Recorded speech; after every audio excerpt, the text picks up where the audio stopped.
Poet ने जो ये जो आइलैंड दिखाई है, ये एक किस्म का हमें उन्होंने पैराडाइज़ की पिक्चर क्रिएट की है, ठीक है, दोबारा से। यहाँ पे जो लोटस फ्लावर है वो एक्ट करता है as a reversal of Eden story, ठीक है।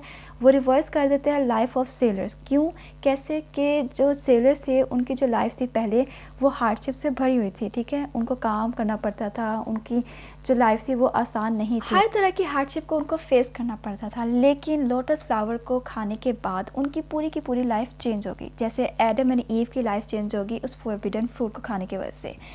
अब इनकी लाइफ कैसे चेंज हुई कि पहले तो इनकी लाइफ में लेबर था, हार्डवर्क था, एक्शन था, ठीक है। लेकिन इसके बाद उन्होंने क्या एक्सपीरियंस किया, बहुत ही ब्यूटीफुल और लैंग्वेज एग्जिस्टेंस को एक्सपीरियंस किया। इसके बाद उनके दिल में कोई डिज़ायर नहीं रही कि वो इस लाइफ को अडॉप्ट करे जो वो पहले गुजार रहे थे, यानी कि life of labour, life of action, ठीक है। तो वो डिसाइड करते हैं कि अब वो घर वापस नहीं जाएंगे। इसी छोटी